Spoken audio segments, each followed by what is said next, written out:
Education to order. And at this time, I would like to ask Dr. Miller if she would please do the roll call. Good evening, board members. Ms. Frances Boomer, Here, Ms. Naomi Clark. Present. Mr. Victor Dove. Mr. Carl Ipop. Here. Ms. Stephanie King. Ms. Kelly Muse. Ms. Kimberly Smith. You have a quorum. Thank you. I'd like to remind the board that because this is a special called meeting, there will be no amendments to the agenda. So at this time, I would like to get a motion to adopt the October 21st, 2021 Board of Education special called meeting agenda. So moved. It has been moved in second that the October 21st, 2021 Board of Education special call meeting be adopted. Are you ready for the question? All those in favor, let it be known by saying aye. Aye. Those opposed, the same ayes have it, and the amendment is adopted. At this time, I would like to review our vision and mission statements. Our vision is that we envision a public education system that challenges all students as learners and prepares them to imagine and create a successful life, values educators, and empower them to inspire and spark innovation in every student, leads in education and community engagement, and invites all students, their families, and all members of the community to work together to support public education to the benefits of our students, our community, our nation, and our world. Our mission statement says that together with our families and community, Craven County Schools will educate all learners to personal, professional, and civic success through challenging and personalized instruction. And at this time, I would like to ask our Vice Chair, Kimberly Smith, if she would please review our safety procedure and ground rules and the bin item, just in case there is an emergency. Thank you, Chairman Beamer. Our meeting ground rules are also posted on the back wall, the big green sign back there, and we use them for all of our meetings in Craven County School System. Post and approve the agenda, which you just saw us do. Listen as an ally. One person speaks at a time. Respect each other. No sidebars. Everyone participates. Stay on task. Start and stop on time.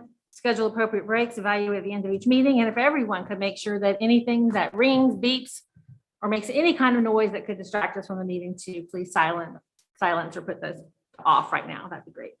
The bin item doesn't really count for this meeting because we can only do what's on the agenda. It's a special call. That's true.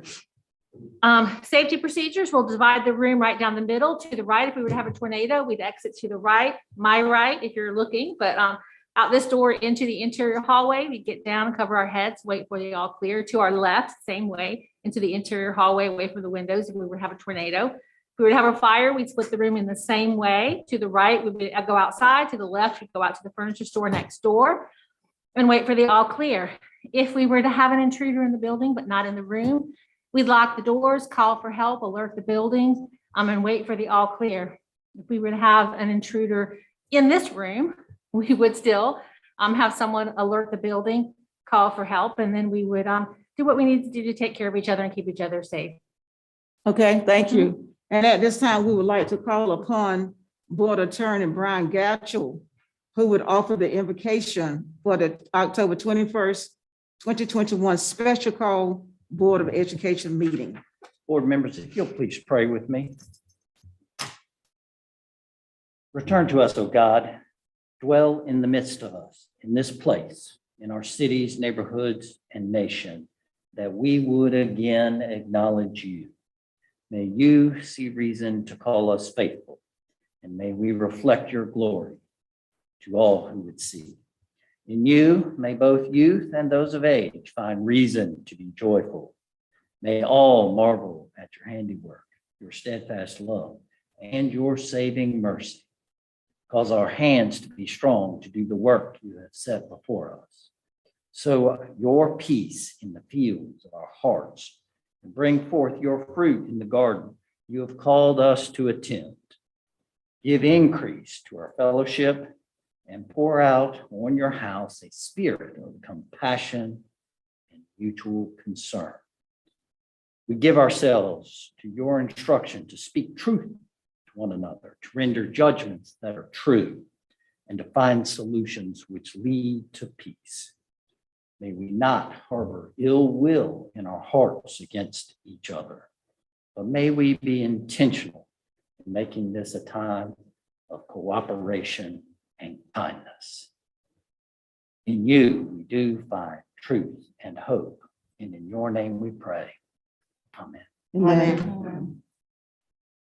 We would like for everybody to please stand and at this time and to join Ms. Clark as she leads us with the Pledge of Allegiance. Thank you.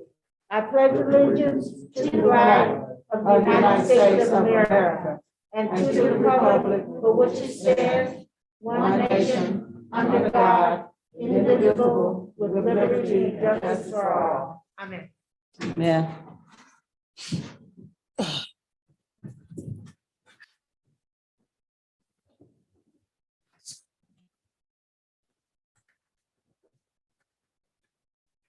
All right, this time we would like to recognize any elected official who's present. And we also like to recognize our principal of the year and I did see our teacher of the year come in. She's always present. So we are thankful that Ms. Morris is with us tonight as well. And we would like to, I know some people are probably listening in on YouTube. So we appreciate everybody who's listening in. And at this time, I recommend that the Board of Education receive information from representatives from Tharrington Smith regarding the redistricting for the Board of Education election district. And so at this time, we would turn the meeting over to Tharrington Smith.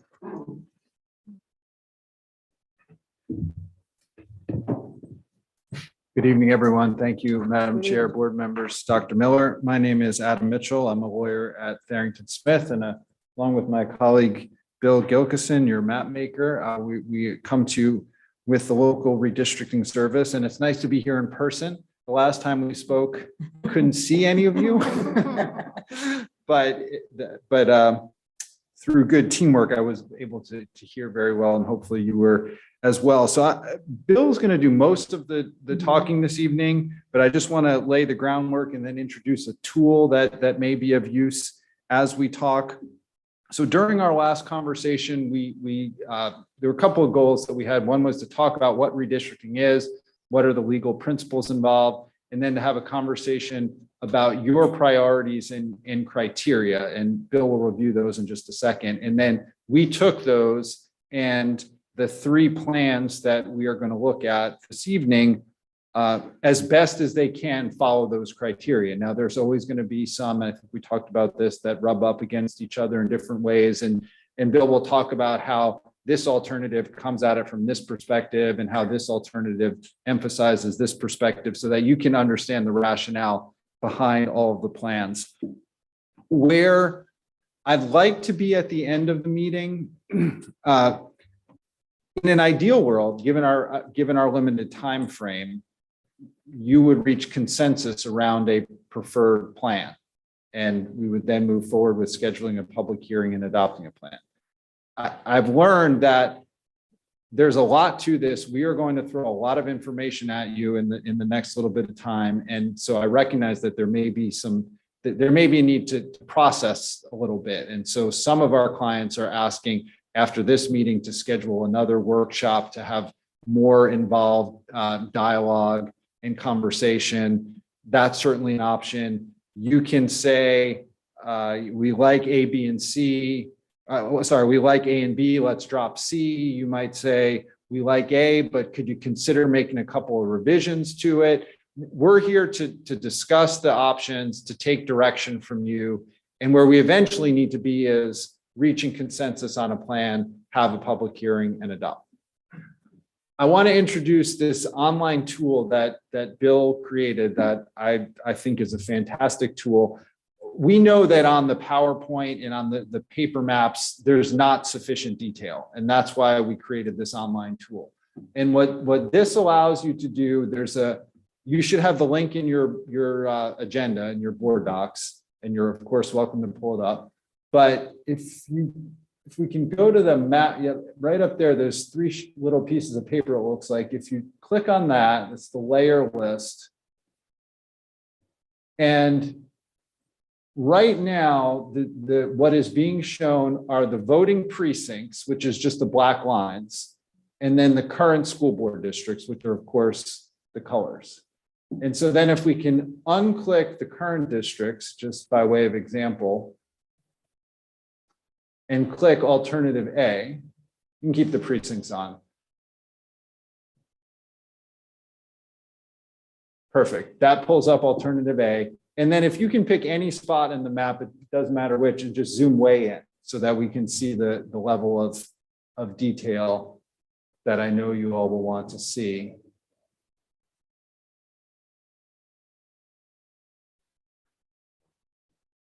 And so you can see, and there are ways to adjust the color, and we can help with that, but you can see street by street, neighborhood by neighborhood, what is in what district. And the bar at the top left corner, you can type an address in and it will zoom to that address and you can see what color that's in. So we just wanted to introduce that at the outset so that if you want to use it while we're speaking, you certainly may, or after the fact, but it's got a lot of information in a very simple tool. So with that, I will turn the floor over to Bill. He's going to talk through the alternatives that we have prepared for you, and then we'll open the floor for discussion. And hi, my name is Bill Gelkison, and I'm glad to see you all this evening. And there's a PowerPoint there, which we're going to go through. See if I can do it. Okay, let's go back. Okay, first, a couple of standard disclaimers. I did not use any partisan considerations or look at any election data in drawing the maps. That's part of our mission in this program. And whoops. Maybe I should give this to you. I think I need to give this to you.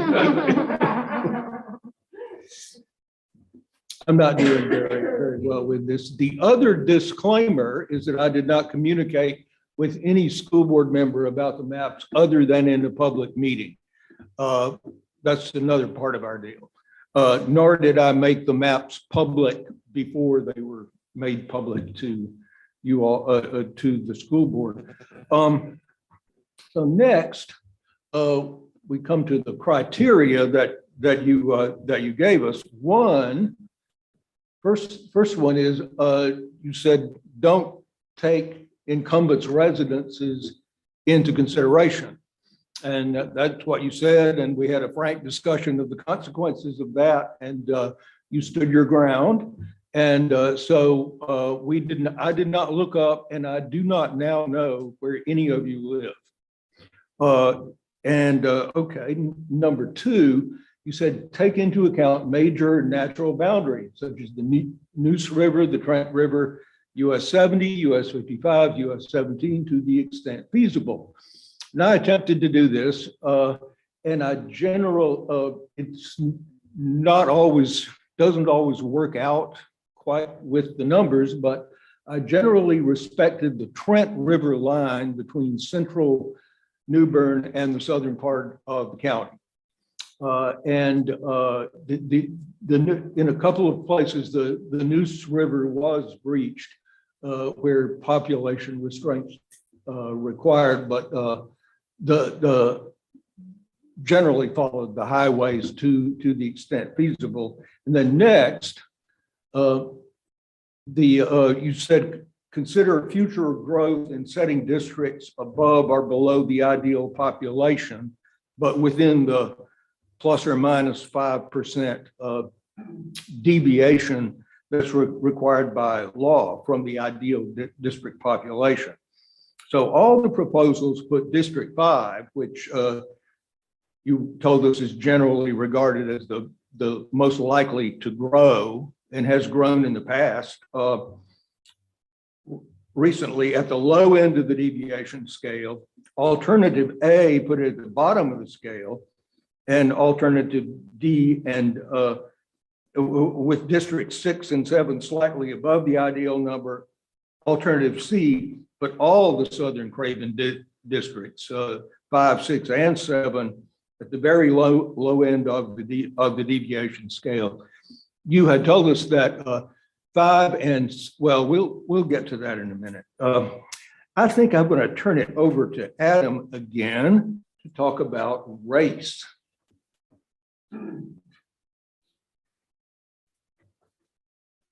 So we did not use race as a predominant factor in drawing any of the districts. In other words, we did not have the goal of achieving specific targets related to race. We did not place the importance of race above the other factors that we talked about. We did consider it, and I think in a holistic way, it's appropriate to.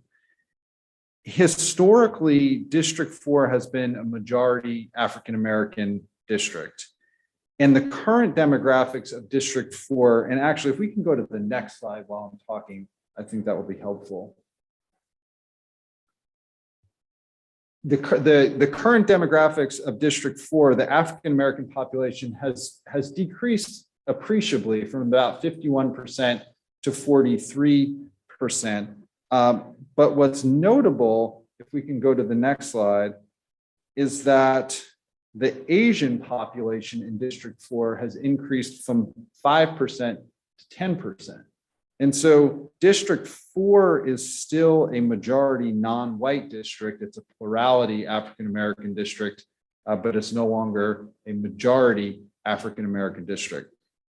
The overall note that I want to make about race is that there has been tremendous success on your school board in your elections of African-American voters winning in districts that are not majority African-American. And I think that's really something to just pause for a moment and let sink in. That the whole purpose of the Voting Rights Act was to attack racially polarized voting, where African-American voters could not win in districts unless they were majority African-American.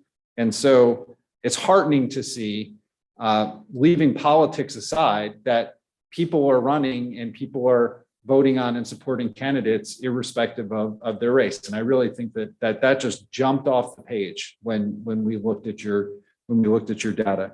And so again, we looked at it from a holistic perspective. It was a consideration, but not the predominant one. And again, we're mindful of the fact that African-American candidates are having tremendous success in districts that are not majority African-American.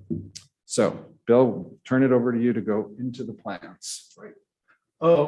One thing to note further about race in District 4 is that even though the African-American percentage went down from one census to the other, the white percentage went down a little bit too, not as much, and that has possibly something to do with the other demographics. So next, we'll just look at the current districts and know what they look like. Next, a close-up of New Bern is the next slide. There we go. So you know what that looks like. And then the next slide talks about the population, the current populations and their deviations from the ideal district population in 2020. And as you can see, the north of the Trent River, the northern part of the county, including downtown New Bern, the districts there are a couple of districts that are within the 5% range. The other two districts, 2 and 4, are just out. 2 and 4 are just outside the population range. just a little more than 5%.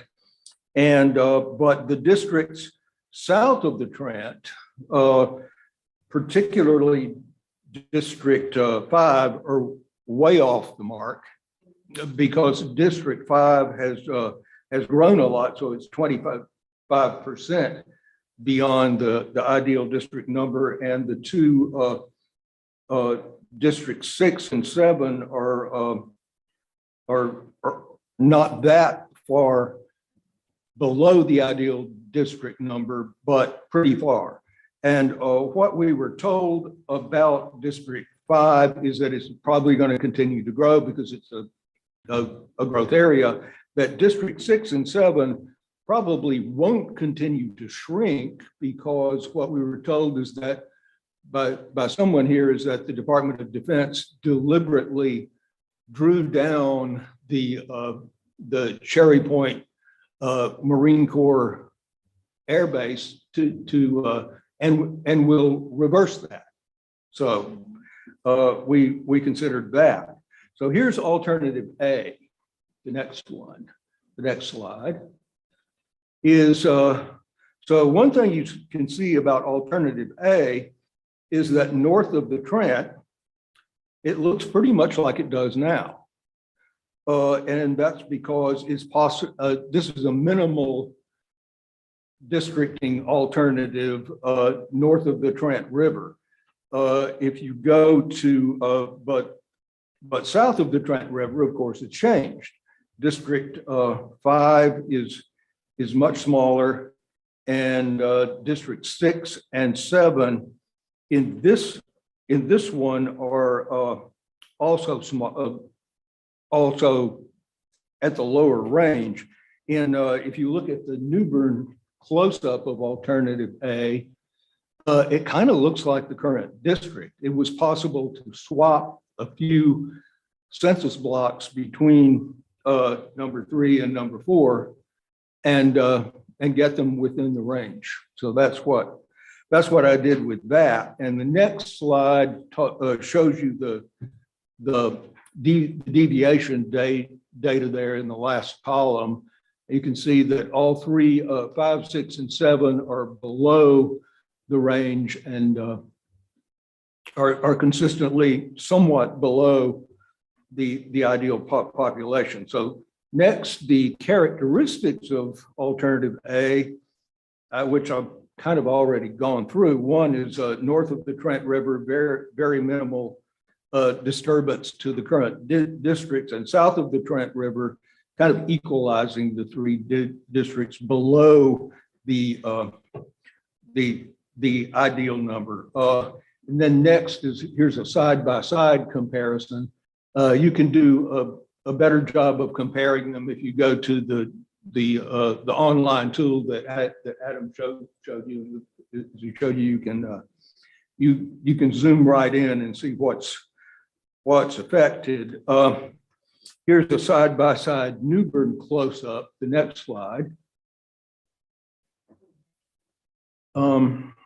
Between the current map and alternative A. So next, we come to alternative B,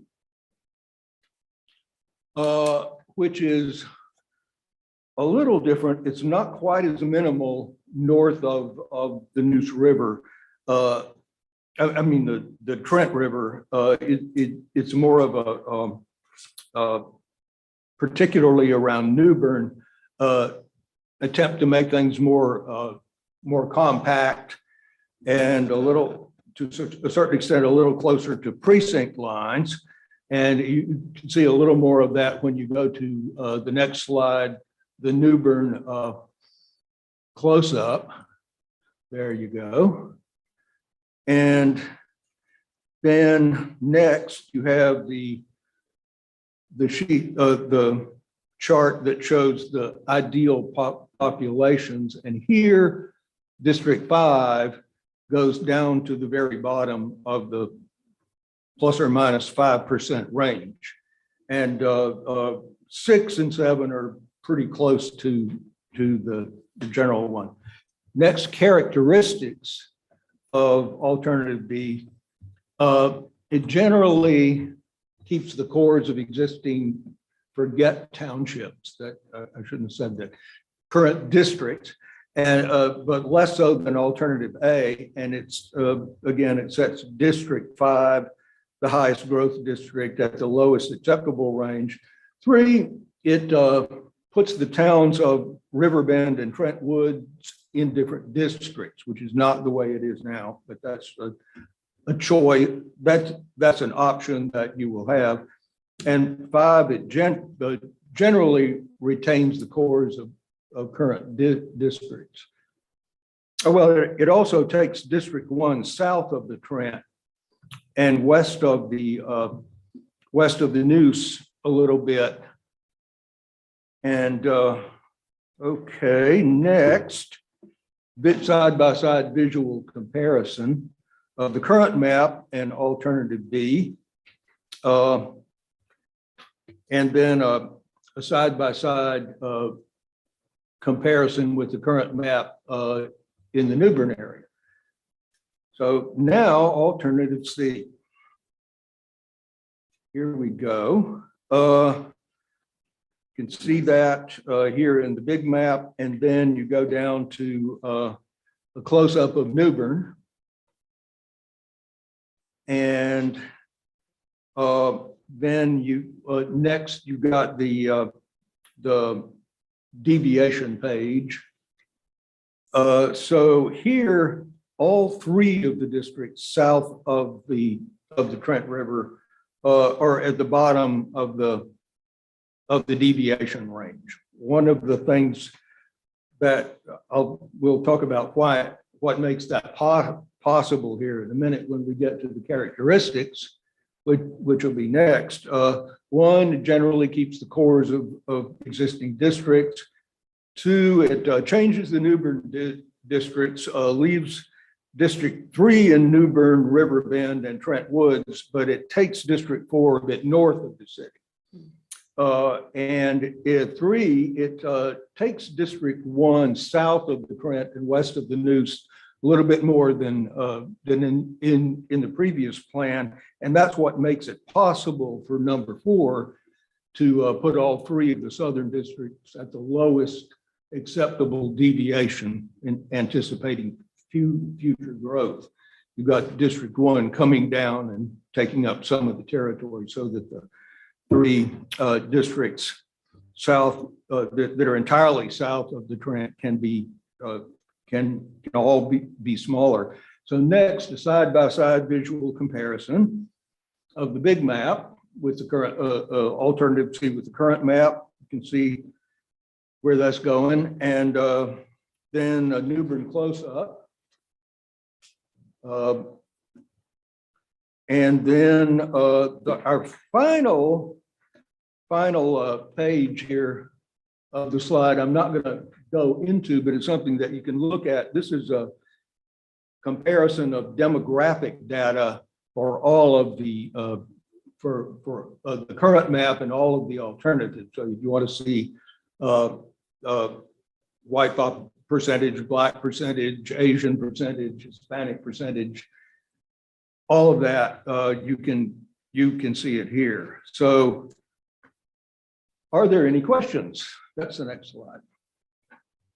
I don't know what, come back up.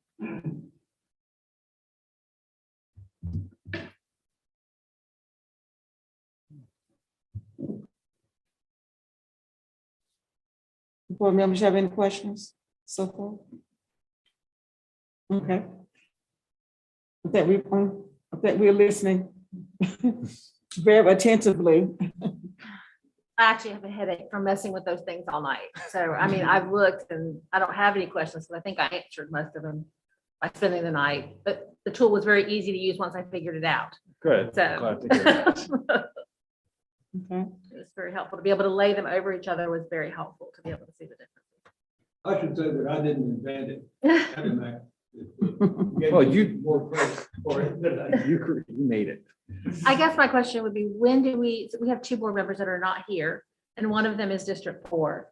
So what would be the timeline that we would need to, what typically would we do? Would we go out and let the public comment on them as well? Would we pick one before we let the what's that? So both of those are acceptable. And I have folks that I'm working with that have gone in both directions. For whatever reason, 10 years ago, I would say it was more common to reach preliminary consensus on one and then have a public hearing. It's perfectly acceptable to have a public hearing with the three plans out there and to get public feedback about redistricting and the three plans. So that's certainly an option. That would allow some time for you all to think and for the other members to get up to speed, and then for you to hear from the public and have another discussion. We can come back again and have just another conversation if you want to try to get to consensus before, but they're both valid options. Ms. Buse? But we also have a time frame, right, that we have to have this submitted by. Right. So we're a little late to the dance on Right. this too, right? Because filing deadlines and all that kind of stuff, we have to be ready for that. So you're our attorney, right? We pay you to advise us. So what would your best practice advice be at this stage of the game for us today? I think given that you don't have two members here and that we do have a filing period opening in early December, and we need to finish before that so that the Board of Elections has some time. I like the idea of having a public hearing with the three maps, with the understanding that as soon as that's done, we're going to come back again. It could be at the same meeting. You could have a public hearing, and then the next agenda item is discussion, and try to get to consensus quickly after that. I think that may be the quickest way to get there. Ms. Smith? I feel like when we did this last time, that there was a tool that allowed the public to go in and give comments now, like they could go into it and they could post comments that we could see, not that the public could see, but that we could gather the feedback prior to that hearing. Is that possible? It's a good idea. I would defer to your staff, but I would think that you could create a online comment card or paper comment cards. We could try to work with the Board of Elections, get larger maps put up. There are lots of ways you can put the maps on the website. We can put big paper maps up. We can have online comment cards. We can have paper comment cards, really try to push it out as broadly as we can, so that we get as much feedback as possible at the public hearing or electronically before the public hearing. I would really like to do that because, Havelock, I'm leaving. So, but I'm leaving, I don't want to leave. I want to leave Havelock in the best shape. It's one of the most, it's changing because of the military, but it's also just a really, evolving community, and it's a critical point for it as the base comes back in. So I'm not smart enough to know what the right thing is to do alone. I would much rather have an opportunity for the city officials and the people living in Havelock to be able to comment on those three prior to, would give me time to absorb it myself and think about it versus that night and then turning around and making a decision. Although I would still listen for that night too, but it would be helpful to hear it all at once. So that would be my preference. I agree with you. Yeah, I think we should go ahead and roll it out to the public as soon as possible. Okay. And how soon can it be? We'll do that in the next couple of days. Okay, Next couple of days. okay. All right, sounds good. Can make them prominent on the website. So if somebody clicks on the website, they'll be able to prominently see where to go. Great.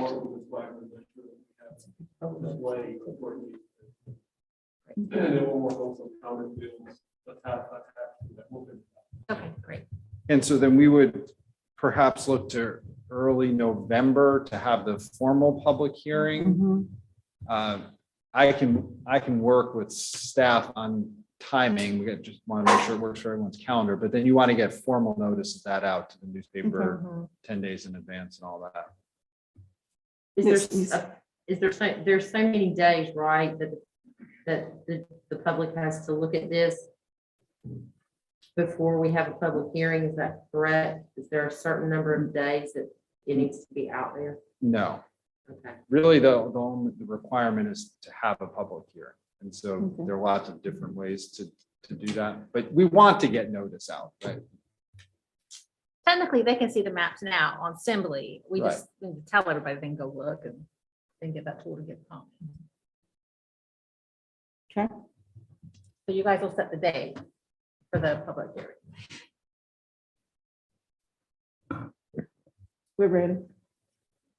Anybody, any more comments? Ms. Clark, do you have any? Thank you. Mr. Alpert? The only thing I would say is I think Theron could help us in 2010 and really got us aligned very nicely and very closely. So this year, this decade, we can, it does look like it comes down to some borders around New Bern, maybe as the place that people would be weighing in, and then the general line between Havelock and the corridor, that being shifted. It doesn't affect any school attendance zones or anything like that. It's purely for who you vote for and who can file in a particular geographic area. And it seems like that's those questions have been laid out nicely for people to look at. And I like the guidance that we gave, that it's no politics at all. You've not had conversations with us outside these meetings. And it'll be just a nice, clean process. That's what we want. Thank you. Is that it? Thank you. You made it very easy, I think. Yeah. Thank you. Well, I thought there was more. Thank you very much. Thank you. Thank you. And at this time, we're going to ask Dr. Miller if she would give us an evaluation, facilitate the evaluation of this meeting. All right, board members, and the purpose of tonight's meeting, what were the pluses, what worked? I think the first plus was having the material so that we could review them and be prepared tonight. Yeah, the ease of the map tool was very helpful. The ability to use it. Presenters were clear and concise.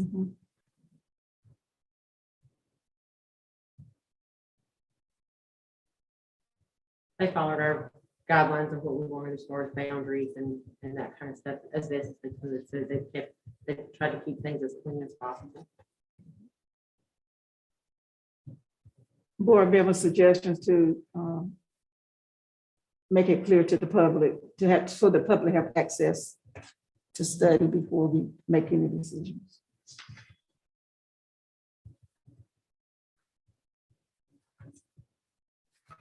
Anything else? Pluses? Deltas would even been better if. We were all here.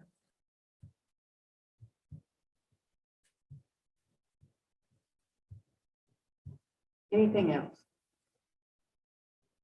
All right, I have one more plus. We did have some, it's good to see some of the citizens, the stakeholders being present tonight as well. anything else? All right, the pluses, having the materials in advance, the ease of the map tool, the presenters were concise and clear, that we followed the Board of Ed guidelines such as boundaries so the process could be clean.